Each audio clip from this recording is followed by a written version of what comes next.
இறையேசுவில் பிரியமான சகோதர சகோதரிகளே, நமது ஆண்டவர் இயேசு கிறிஸ்துவுடைய திருப்பெயரால் உங்களுக்கும் உங்கள் குடும்பத்தில் இருக்கிற அனைவருக்கும் அன்பும் சமாதானமும் மகிழ்ச்சியும் உண்டாவதாக.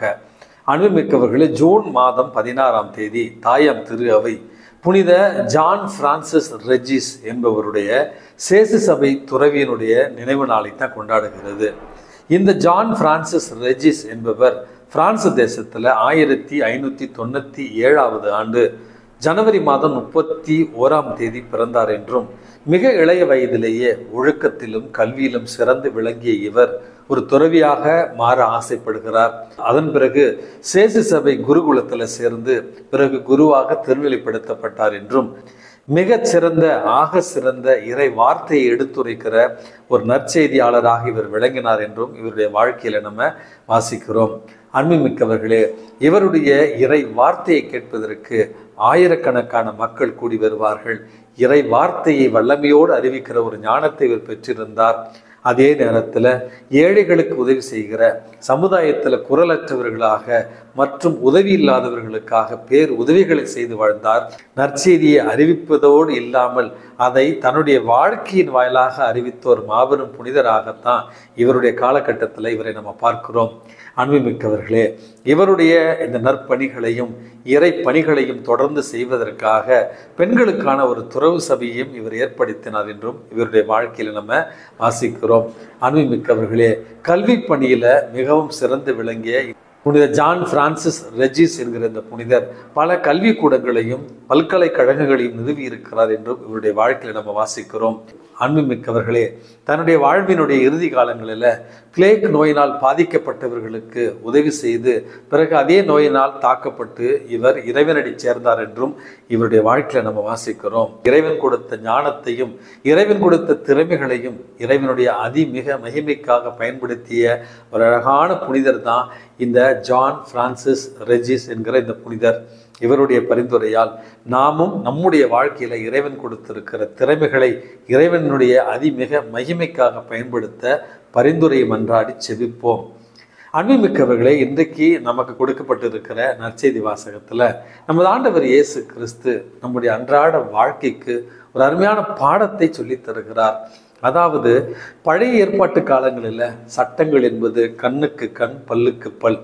அதாவது, ஒருவர் உன்னுடைய கண்ணுக்கு தீங்கு விளைவித்தால் அவருடைய கண்ணுக்கு நீங்கள் தீங்கு விளைவிக்கலாம்.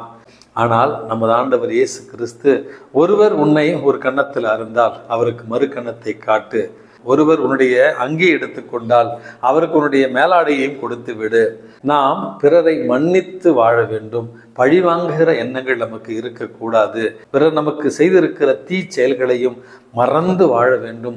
பிறர் நமக்கு தீமை செய்தாலும் அவர்களுக்கு நாம நன்மை செய்து வாழ்ந்திடல் வேண்டும். அப்படி என்கிற அரிய கருத்துக்களைத்தான் இன்றைக்கு நமக்கு சொல்லித் தருகிறார். ஏன் ஃபாதர் இந்த கண்ணுக்கு கண் பல்லுக்கு பல், அல்லது ஒருவர் உண்மை ஒரு கன்னத்தில் அறைந்தால் மறு கன்னத்தை காட்டு என்கிற கேள்வியெல்லாம் நமக்கு எழலாம். இயேசு வாழ்ந்த அந்த ஒரு காலகட்டத்தில் அந்த பாலஸ்தீன பகுதி முழுவதும் ரோமியர்களுடைய கட்டுப்பாட்டுக்குள்ளே இருந்தது. பல இடங்களில் ரோமை வீரர்களை நம்ம பார்க்க முடியும். ஆகவே அந்த ரோமை வீரர்கள் யூத மக்களை இவ்வாறாக கொடுமைப்படுத்துவது வழக்கம். அதாவது, ஒருவரை இப்படி அறைவது என்பது எனக்கு நீ சமம் என்று அவரை அறைவதற்கு சமம். ஆகவே யூதர்களை இழிவுபடுத்துவதற்காகவே புறங்கையால் அவர்களை அறைவது வழக்கமா. அதனால தான் நமது ஆண்டவர் இயேசு கிறிஸ்து சொல்கிறார், உங்களை ஒருவர் புறங்கையால் அவர் அறைகிற பொழுது மறு கன்னத்தையும் காட்டுங்கள் என்று சொல்லுகிற நேரத்தில் அவர் அடுத்த முறை உன்னை சமமாக மதித்து இப்படியாக அறைய வேண்டும் என்பதைத்தான் இந்த செய்தி நமக்கு கூறுகிறது. அதற்கு பிறகு ரோமானிய வீரர்கள் என்ன செய்வார்கள்? யூதர்களை கொடுமைப்படுத்தும் விதமாக அவர்களுடைய ஆடைகளை பிடுங்கிக் கொள்வது வழக்கம், சுமைகளை சுமந்து வர கட்டாயப்படுத்துவது வழக்கம்.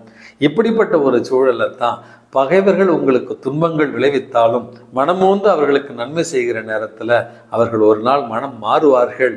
அந்த ஒரு மனநிலைத்தான் நமக்கு இருக்க வேண்டும் என்பதைத்தான் இந்த நற்செய்தி வாசகம் நமக்கு உணர்த்துகிறது. அன்புமிக்கவர்களே, பல்வேறு நிகழ்ச்சிகளை உங்களோடு நான் பகிர்ந்து இருக்கிறேன். அன்னை தெரசாவுடைய வாழ்க்கையில ஒரு பணக்காரர் அன்னை தெரசாவுடைய கரங்களில் காரி உமிழ்கிறார்.